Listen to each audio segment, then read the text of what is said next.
हर ससुराल एक सा नहीं होता। लाओ मैं आटा लगा देता हूँ, तुम सब्जी बना दो। अरे नहीं मैं कर लूँगी, आप थक गए होंगे, आराम करिए। अरे मैं थक गया हूँ तो तुम भी तो थक गई होगी ना। लाओ दोनों मिलकर काम करेंगे तो दोनों साथ में खाना खा पाएंगे बैठकर। आप ना हर बार ऐसा ही करते हैं। आपको गर्मी होगी रसोई में खड़े खड़े, जाइए ना आप बैठिए। अरे तुम भी तो यहाँ खड़ी हो, हम दोनों जीवन साथी हैं, दोनों का काम बराबर का होना चाहिए, जिम्मेदारी भी। लाओ मैं आटा लगा देता हूँ। दे दो मम्मी, आपको भी पता है कि पापा आपको छोड़ के जाएंगे नहीं।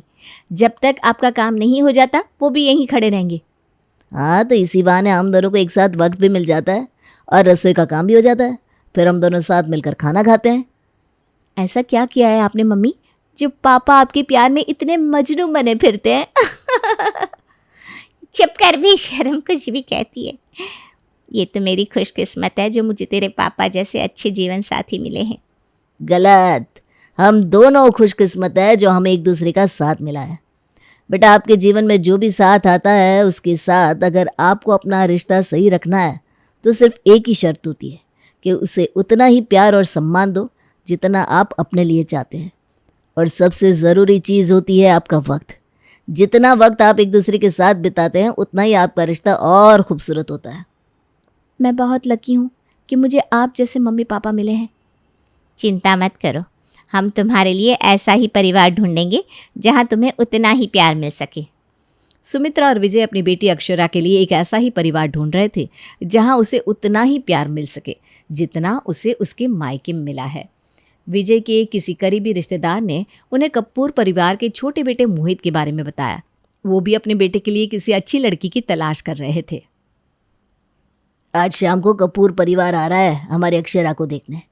मैंने सुना है काफ़ी अच्छा परिवार है, ख़ानदानी भी है, अच्छे खासे पैसे वाले भी हैं और उनका बेटा मोहित भी काफ़ी होनहार है। हमारी अक्षरा के साथ अगर उनकी जोड़ी अच्छी रही तो हम आज ही इन दोनों का रिश्ता पक्का कर देंगे। देखो तो हमारी अक्षरा कैसे शर्मा रही है। अरे कुछ भी पापा, मैं कहाँ शर्मा रही हूँ। नहीं शर्मा नहीं रही हो तो शर्माओ बेटा, क्योंकि लड़के वाले बस शाम को आने ही वाले। तुम एक काम करो, जल्दी से जाओ और अपने लिए एक अच्छा सा सूट निकाल लो। शाम को मेरी बिटिया सबसे सुंदर लगनी चाहिए।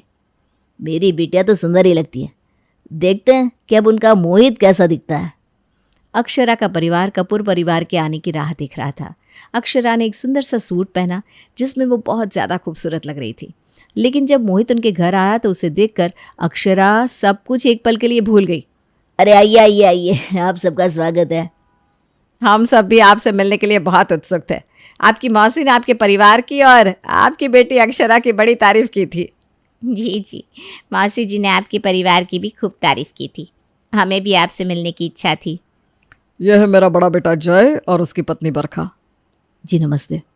नमस्ते। और यह है मेरा छोटा बेटा मोहित। मेरी एक बड़ी बेटी भी है नीति, उसकी शादी हो गई है। काफ़ी अच्छा भरा पूरा परिवार है आपका। जी बस मालिक की दुआ है, परिवार में प्यार बना रहे, उससे ज़्यादा हमें क्या चाहिए।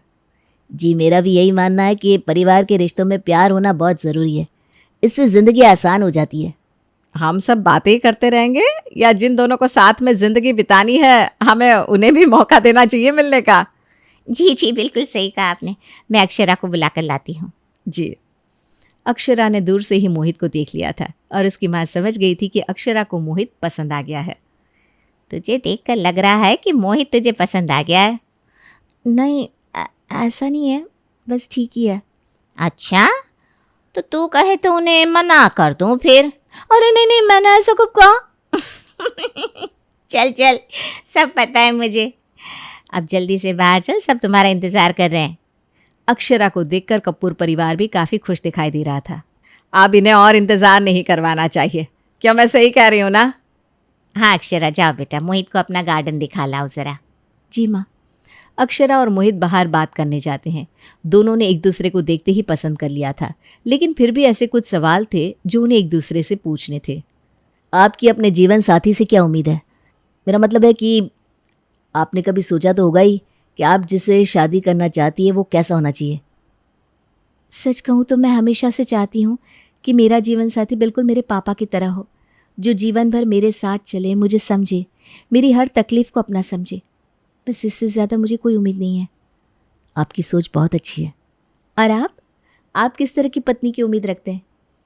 अगर मैं मेरी बात करूँ तो मुझे ज़्यादा कुछ नहीं चाहिए, बस इतना कि अगर ज़िंदगी में कभी भी कमज़ोर पड़ूँ तो वो मेरे साथ मेरी ताकत बनकर खड़ी हो, मेरे हर सुख दुख में मेरा साथ दे और मुझे बहुत सारा प्यार करे। आप ना बिल्कुल बच्ची जैसे हैं। एक बच्चे जैसे के साथ एक समझदार जोड़ी बन सकती है। मोहित और अक्षरा दोनों ने एक दूसरे को पसंद कर लिया था। उनका रोका भी उसी दिन कर दिया गया और जल्दी ही उनकी शादी का मुहूर्त भी निकला गया। कैसे हैं आप? मैं तो ठीक हूँ, तुम कैसी हो? मैं भी ठीक हूँ। हमारे घर में तो बस हमारी शादी की बातें ही चल रही हैं। पापा और मम्मी दोनों साथ में शॉपिंग के लिए गए हैं। तुम्हारी मम्मी शॉपिंग करने जाती है तो हर बार तुम्हारे पापा साथ में जाते हैं? हाँ, वो दोनों कोई भी चीज़ साथ में ही खरीदते हैं। दोनों एक दूसरे के बिना कंफ्यूज्ड हो जाते हैं, डिसाइड ही नहीं कर पाते कि क्या लेना है। मेरे पापा को तो मेरी मम्मी के साथ शॉपिंग करना बिल्कुल पसंद नहीं, कहते हैं बोर हो जाता हूँ मैं। कई मर्दों को ऐसा ही लगता है, लेकिन मेरे पापा मेरी मम्मी के साथ ऐसा नहीं करते। वो कहते हैं कि अगर मम्मी को शॉपिंग में मज़ा आता है तो उन्हें भी अच्छा लगता है। वैसे तुम भी मेरे साथ ऐसा ही करोगे ना? हाँ, मैं कोशिश करूँगा कि जिस चीज़ में तुम्हें खुशी मिलती है हम वो करें। Thank you. अक्षरा की ज़िंदगी का ये सबसे हसीन और प्यारा वक्त चल रहा था। जल्द ही उनकी शादी का वक्त भी आ गया। अपने माता पिता से विदाई के वक्त अक्षरा की आंखें नम हो गई थी। रोती नहीं बेटा, हमारा आशीर्वाद हमेशा तुम्हारे साथ है। मोहित, मैं बस तुमसे इतना ही कहूँगा कि चाहे जो भी हो जाए ज़िंदगी में, बस एक दूसरे का साथ मत छोड़ना। शादीशुदा ज़िंदगी प्यार और सम्मान से चलती है। मेरा आशीर्वाद है कि तुम दोनों खुश रहो। पापा, मैं कोशिश करूँगा कि मैं बरखा को हमेशा खुश रखूँ। शादी के बाद बरखा अपने ससुराल पहुंचती है, जहां उसका गृह प्रवेश भी कुछ अलग ही ढंग से हुआ। इतनी देर कहाँ लगा दी तुमने? बहू कब से दरवाजे पर खड़ी है। अरे तो हम भी तो तैयारी कर रहे थे ना, नाच नहीं रहे थे। आप तो बस यहाँ आकर खड़े हो गए। तुम्हारी तैयारी कभी पूरी होती है क्या? हाँ तो खुद कर लीजिए ना फिर, ऐसा है तो। अब बहस मत करो, जल्दी से गृह प्रवेश करवाओ। बहू कब से खड़ी है। मम्मी पापा प्लीज़, आज नहीं। प्लीज़ मम्मी, आप कलश रखिए, चलिए। अक्षरा को कुछ अजीब सा लगा कि मोहित के माता पिता यूं छोटी सी बात पर लड़ रहे थे, लेकिन उसे लगा कि वो सब शादी के कामों से थक गए होंगे, शायद इसलिए। शायद सबको नींद आ रही होगी। गृह प्रवेश के बाद सब लोग अपने अपने कमरे में सोने के लिए चले गए। सॉरी, आज तुम्हारा पहला दिन था यहाँ, लेकिन मम्मी पापा ऐसे। कोई बात नहीं, होता है, छोटी छोटी बातें होती रहती है घर में। मैं बहुत लकी हूँ कि तुम मेरी जीवन साथी हो। चलो अब मेरी तारीफ करना बंद करो और सो जाओ। कल मेरी पहली रसोई है ना, तो मुझे जल्दी उठकर सबके लिए अच्छा खाना भी तो बनाना है। अक्षरा का अपने ससुराल में आज पहला दिन था और पहली रसोई भी, लेकिन उसने सपने में भी नहीं सोचा था कि उसकी पहली रसोई कुछ इस तरह होगी। अक्षरा टेबल पर सबके लिए खाना लगा रही थी। मेरे पास वक्त नहीं है, तुम्हें जाना है तो जाओ। तुम्हारे पास मेरे लिए वक्त ही कहाँ होता है? तुम्हें जो समझना है समझो। अरे मेरी ही गलती थी, मैंने तुमसे शादी कर ली। हाँ तो अब भी मौका है, चली जाओ। हाँ हाँ चली जाऊंगी। जय गुस्से से बाहर चला जाता है। अक्षरा बरखा के पास आती है। क्या हुआ भाभी, भैया इतने गुस्से में क्यों लग रहे हैं? अरे कुछ नहीं, उनका ये रोज का है। रोज का है मतलब? मैं कुछ समझी नहीं भाभी। अब तुम इस घर के सदस्य हो अक्षरा, तो तुमसे ये बात ज्यादा दिन छुपने वाली नहीं है। इस घर में सब ऐसे ही चलते हैं। ऐसे बहुत कम दिन होते हैं जब इस घर के जो जोड़े हैं ना, वो एक दूसरे से प्यार से बात करें या साथ में किसी बात पर राजी हो जाए। मम्मी जी पापा जी हो या दीदी और जीजा जी, सब लोग बस रिश्ता निभा रहे हैं, कोई जबरदस्ती से तो कोई मजबूरी से। बरखा की बातें सुनने के बाद अक्षरा को समझ में नहीं आ रहा था कि वो इन सब से कैसे समझौता करेगी। क्या हुआ अक्षरा, तुम ऐसे क्यों बैठी हो? कुछ हुआ है क्या? तुमने मुझे पहले क्यों नहीं बताया? क्या नहीं बताया? यही कि तुम्हारे परिवार में हर किसी की शादी में कोई ना कोई दिक्कत है। आज मैंने भैया भाभी को लड़ते हुए देखा, कल मैंने मम्मी जी पापा जी को लड़ते हुए देखा था। यहाँ तक कि दीदी बता रही थी कि आपकी बड़ी बहन का रिश्ता भी इसी तरह का है। अक्षरा, मैंने जानबूझकर तुमसे कुछ नहीं छुपाया। मुझे लगा कि शायद तुम्हें ये सब अच्छा नहीं लगेगा, क्योंकि मैं जानता हूँ कि तुमने रिश्तों का ये वाला साइड कभी देखा ही नहीं होगा। तुम्हारे मम्मी का पापा का रिश्ता बहुत खूबसूरत है, इसलिए मुझे डर था कि कहीं तुम उदास ना हो जाओ। लेकिन अब तो मुझे और भी ज़्यादा डर लग रहा है, जैसे इस घर में बाकी शादियाँ इस तरह से ख़राब हो गई, कहीं हमारी शादी भी ऐसी होगी तो। अरे नहीं नहीं अक्षरा, ऐसा कुछ नहीं होगा। अरे मैं तुमसे वादा करता हूँ, मैं ऐसा कभी होने ही नहीं दूंगा। वादा तो इस घर में सभी ने एक दूसरे से किया होगा ना शादी के वक्त, लेकिन क्या हुआ, सब कुछ खराब ही हो गया ना। मैं जानता हूँ कि तुम डर गई हो इस तरह ये सब कुछ देखकर, लेकिन अगर हम दोनों मिलकर सब कुछ ठीक कर दे तो? तुम्हें लगता है कि हम दोनों सब कुछ ठीक कर सकते हैं? अगर तुम मेरा साथ दोगी तो हम सब कुछ ठीक कर सकते हैं। मोहित ने अक्षरा के डर को मिटाने के लिए अपने परिवार के हर रिश्ते को सुधारने की ठान ली और उन्होंने सबसे पहले शुरुआत की घर के बड़ों से, यानी कि अपने मम्मी पापा से। पापा, आपने मम्मी को आखिरी बार आई लव यू कब कहा था? याद नहीं। क्या? और आखिरी बार फूल कब दिए थे? अरे सालों हो गए उसको।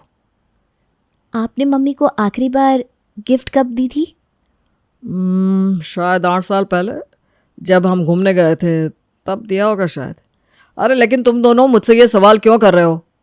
पापा, आपको नहीं लगता कि आपको मम्मी को कभी आई लव यू बोल देना चाहिए? कभी कभी उनके लिए गजरे लाने चाहिए, कभी कभी उनके लिए कोई पसंद की गिफ्ट लेकर आना चाहिए। अरे बेटा, हमारी शादी को अब इतना वक्त हो गया है, अब इस सब का क्या फ़ायदा? और वैसे भी तुम्हारी माँ हमेशा मुझसे लड़ती रहती है। वो इसलिए पापा क्योंकि आपने उन्हें प्यार जताना बंद कर दिया है। उन्हें लगता है कि अब शादी के इतने सालों के बाद आपके लिए उनकी अहमियत ही नहीं है। पापा, एक औरत को बस इतना चाहिए कि उसका जीवन साथी उसे याद रखे, उसे अहमियत दे। आपने ये सब करना छोड़ दिया तो मम्मी जी को भी यही लगा कि आपको अब उनकी कोई ज़रूरत नहीं है। उनका गुस्सा आपके लिए उनका प्यार है, क्योंकि वो चाहती हैं कि आप उनके साथ वैसे ही रहें जैसे पहले रहते थे। रिश्ता नया हो या पुराना, हमें जताना नहीं छोड़ना चाहिए। मोहित और अक्षरा के सुनील को समझाने के बाद सुनील ने इन छोटी छोटी बातों पर गौर करना शुरू कर दिया। अगले दिन वो वीणा के लिए फूल लेकर आया। उनके बीच की दूरियां तो धीरे धीरे खत्म हो रही थी, लेकिन जय और बरखा के बीच का रिश्ता बदलने का नाम ही नहीं ले रहा था। समझ में नहीं आ रहा उनके बीच सब कुछ कैसे ठीक करें। मम्मी पापा जी पे तो ये फूल गिफ्ट ये सब काम कर गया, लेकिन इन दोनों पे तो ये भी काम नहीं कर रहा। इनके बीच की प्रॉब्लम कुछ और है। अब मुझे समझ में आया प्रॉब्लम क्या है। क्या? तुम मनाली की 2 टिकट निकलवाओ बस। मोहित ने मनाली की 2 टिकट करवा दी और वहाँ रहने का भी सारा इंतज़ाम कर दिया। फिर वो दोनों जय के पास आते हैं बात करने के लिए। भैया क्या कर रहे हैं आप? अरे काम कर रहा हूँ, और क्या।